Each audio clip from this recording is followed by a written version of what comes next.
As we all grow up and mature, of course, we start noticing some things about our childhood that maybe was normal and maybe not so much. So growing up as Dave Ramsey's daughter, there were definitely some things that they did a little differently. So stay tuned to find out what I mean, and make sure to like, subscribe, and share this episode with a friend.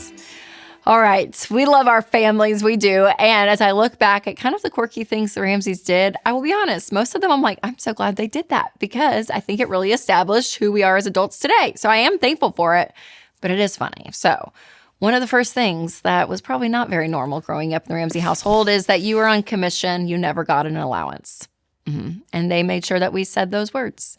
Yeah, you don't get an allowance, you get a commission. So you work, you get paid. You don't work, you don't get paid. So I grew up with chore charts and paydays and envelopes of where to put your cash as like a 6-year-old. And that has been ingrained in me ever since.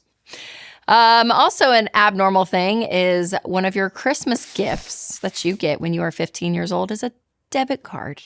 You get your own student checking, and they would decorate a poster board and be sitting with all your gifts. And it was like this streamers and like a big deal. You get that and contact lenses. Those were like the 2 big Christmas gifts you would get. And at 15, yep. And so I remember, getting a checkbook, and I had a knockoff Louis Vuitton wallet that I had in New York City that I got in the 8th grade. And I put it in with my check register and a debit card. And I thought I was awesome.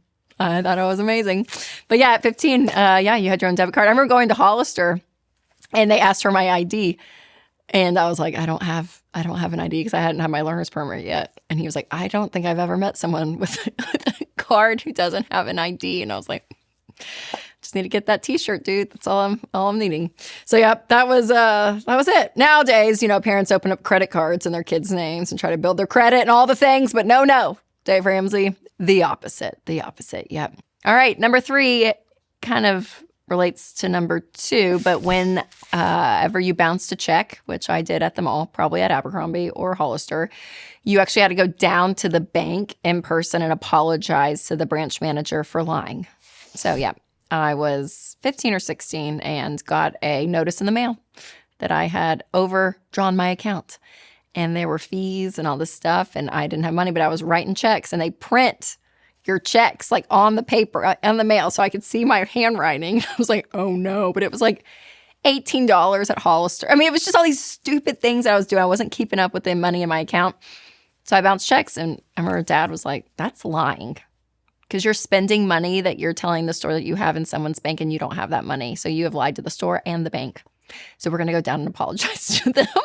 And I did. But he waived my overdraft fees. So thank you, branch manager, back in 2003, whenever that was. All right, if you're looking for a more budget-friendly way to handle medical costs, make sure to check out Christian Healthcare Ministries. CHM has a no enrollment deadlines, and you can choose any doctor or hospital you want. And that kind of freedom is big, especially if you're self-employed, between jobs, or you just need more margin in your budget. And right now, CHM's offering new members a 50% credit towards their first month of membership. So get started at chministries.org/budget and use promo code Ramsey. That's chministries.org/budget, promo code Ramsey. All right, number 4, weird things we had to do as Ramsey kids. We all had to read Dale Carnegie's book, How to Win Friends and Influence People, and give a book report on it when we were in the 8th grade. So, yep. And then in high school, I actually went through the Dale Carnegie speaking course with a bunch of 50-year-old men and me. Dale Carnegie, real hero in our household growing up. Number 5, when I was 16, I had to pay for half of my car. So this may not be too crazy. I think probably a lot of people watching this didn't even get a car at 16, or you had to save up and pay for your own. But we always did what Dad would call 401 Dave. So he would match whatever money we would save. So it kind of was unfair a little bit, because when they put this in place, my sister, who's 2 years older than me, kind of got the short end of the stick. She only had like 3 years to save, or 4 years. And then I had 2 years on her. And then my brother Daniel's 4 years younger than me. So he had a lot of time to save. So the cars got nicer as each kid went along, because we had time to save money. Oh, but Denise and that Hunter Green Mustang, we'll never forget it. Never forget. Number 6, speaking of cars, I remember riding around with my dad, and you would either be listening to the Eagles or Zig Ziglar Earl Nightingale or Charlie Tremendous Jones. So there was no music except for the Eagles. And then you got all 80s inspirational speakers telling you that you are what you think about. And that's what we heard down I-65 growing up. Love it. Oh, man. It is funny looking back and being like, that was normal. And then you say it out loud to people and people are like, that's not normal. That's not normal. Now, there is one thing that should be normal, though, right? In all of our households, and especially if you have kids, is teaching the basics when it comes to money, right? And that is one thing I do very much thank my parents for.